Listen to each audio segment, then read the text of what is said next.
Voici l'une des raisons fondamentales pour lesquelles vous devez vous lancer dans la culture du fruit de la passion pour cette année agricole 2025. Il y en a plusieurs, mais dans cette vidéo, je vous en donne une. Dans les prochaines capsules, je vous en donnerai plusieurs autres.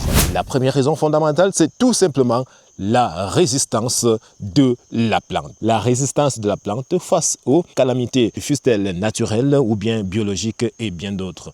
Observez ces plantes qui ont été transplantées il y a pratiquement 4 jours. Nous les avons transplantées et ces jours de transplantation, nous avons arrosé, sauf que après quoi, nous avons eu quelques empêchements qui nous ont contraints à un déplacement. Nous sommes ainsi rendus au 4e jour. Nous sommes arrivés là.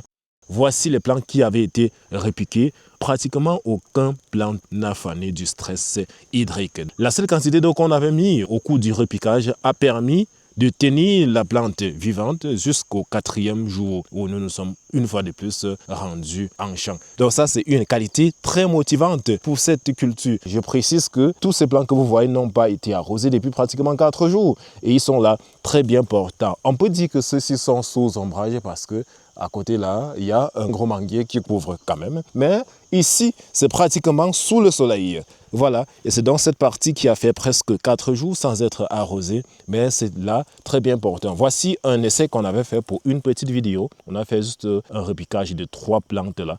C'est là très bien portant. Regardez comment le sol est tellement sec. Le sol est tellement sec, vous voyez comment ça se verse sous forme de sable et de poussière là. Mais la plante est là, debout. Voilà, je m'en vais là, toujours vous montrer cette résistance là.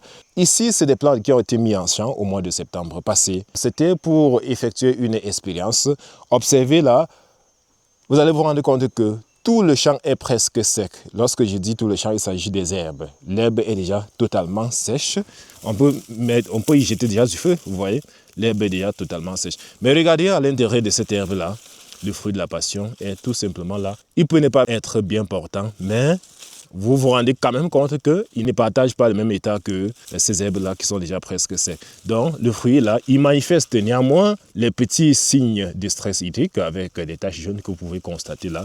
Mais il est très bien portant. Je rappelle que nous sommes déjà le 21 février et les pluies sont parties depuis début novembre. Donc, depuis pratiquement le 5 novembre, nous n'avons pas de pluie ici. Raison pour laquelle vous pouvez constater cette herbe-là déjà sèche. Donc, à la base là, c'était totalement vert. Mais vous voyez comment c'est sec. Mais à l'intérieur, les fruits de la passion, ils sont.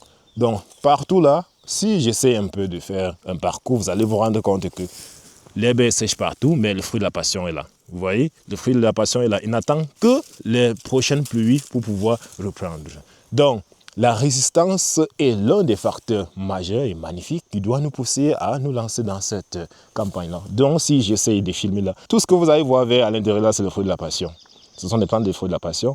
Tout ce qui est marron, c'est des herbes qui sont déjà presque sèches. Et une fois que les pluies vont retomber, vous allez vous-même confirmer la magie. Parce que nous allons travailler et traiter ces plantes de telle sorte que juste un mois après, début des pluies, que la floraison puisse vraiment démarrer. Donc à l'intérieur, là, vous allez constater que malgré tout, malgré la chaleur, malgré la sécheresse et autres, il y a quand même des plantes là qui se battent quand même à fleurir. Voilà, donc vous voyez, il y a d'autres même qui produisent là. Je vous dis que depuis le 5 novembre, ça n'a jamais goûté à une goutte d'eau. Celle-ci est quand même particulière. Une chose aussi à rappeler, c'est que nous sommes ici sur un sol pratiquement argileux. Et donc, qui dit sol argileux, dit pratiquement sécheresse intense, surtout en saison sèche, et surtout compactage. Le sol ici est quasi sec et totalement compacté. C'est comme ça que l'argile se comporte en saison sèche. Donc ça se déshydrate totalement et le sol devient compact et dur. Malgré ça, le fruit de la passion quand même trouve un moyen d'y résister. C'est tellement magnifique. Et je précise qu'une fois que les pluies vont retomber, ce sol va en quelque sorte devenir hydromorphe parce que les sols argileux, généralement, sont imperméables. Donc ça retient beaucoup d'eau. Et lorsque les pluies seront de retour, avec cette caractéristique toujours de ce sol, le fruit va toujours résister. Le fruit ne va jamais mourir à cause de cet excès d'eau-là. je ne vous demande pas d'aller dans les marécages planter le fruit de la passion. Mais si vous avez des sols argileux qui ne retiennent quand même pas à longueur de journée et de nuit de l'eau, qui peut peut-être retenir de l'eau pendant la pluie, mais qu'après la pluie, ça se bat quand même à s'infiltrer, vous pouvez utiliser ce sol-là pour faire la production. Voilà, pas des sols marécageux, pas des sols marécageux. Donc en plus de ces facteurs, en plus de cette résistance à la sécheresse, il y a la résistance aux maladies. Ça sera souvent difficile de trouver un plant de fruit de la passion, fané sous l'effet d'une attaque biologique. C'est rare d'en trouver. C'est rare vraiment de trouver des plants de fruit de la passion fanés sous l'effet peut-être d'une attaque biologique. C'est très rare parce que ici même, avec la sécheresse, il y a même des maladies qui se développent là. Si vous regardez cette feuille-là, vous allez vous rendre compte qu'elle présente des taches noires. Voilà, ça c'est un champignon qui est sur la plante. Ça présente des taches noires. Malgré la couleur jaunâtre qui démontre justement ce stress hydrique, ça présente quand même les taches noires. Mais cette plante, on ne va pas la perdre. Même si les pluies résistent jusqu'en avril, on ne pourra pas perdre ces plantes-là. Dès que les pluies seront de retour, ça va déclencher des lianes secondaires que vous voyez là. Et ces lianes vont directement sortir avec des fleurs. Et ces fleurs seront encore plus intenses parce que la plante ayant subi assez de stress. Il faut préciser que lorsque la plante traverse une longue période de stress, à la période de transitoire, généralement, ça sera une fructification, une floraison sauvage. Donc, regardez l'autre là. Malgré tout, elle a quand même pu donner quelque chose comme fruit. Vous voyez, malgré que ces fruits peut-être soient victimes d'une maturité précoce, la plante a quand même donné quelques fruits. Je vous dis que ces plantes n'ont jamais connu d'arrosage depuis le début de la saison sèche. Donc ça a quand même produit quelques fruits là. Donc regardez comment le sol est totalement sec. Totalement sec. Donc si on tente de lancer le feu ici, tout sera balayé. Tout, presque tout sera balayé. Vous voyez? On essaie un peu de marcher là. Vous allez vous-même confirmer ce que je suis en train de dire. Donc, la résistance est vraiment un facteur très important pour cette culture.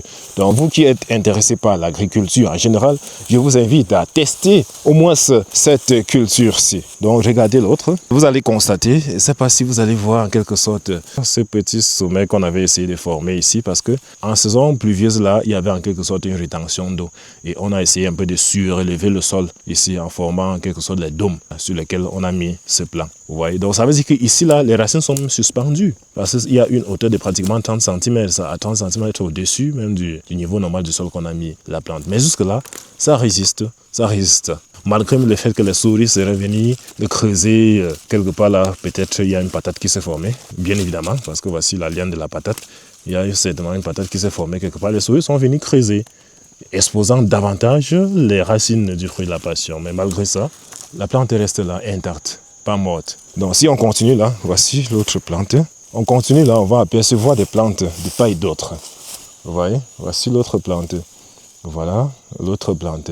Un peu de partout, alors que le champ est totalement sec. Donc, peu importe la spéculation que vous comptez lancer en cette année 2025, mettez-y quelques plants du fruit de la passion. J'ai dit même quelques, juste pour tester. Là, l'année prochaine, vous aurez la possibilité de prendre la bonne décision. Et pour ceux qui sont intéressés par la semence, surtout les semences de qualité, parce que je dois préciser que quand même, pour cette résistance, la semence y est pour quelque chose. Ce n'est pas toutes les semences qui résistent au temps.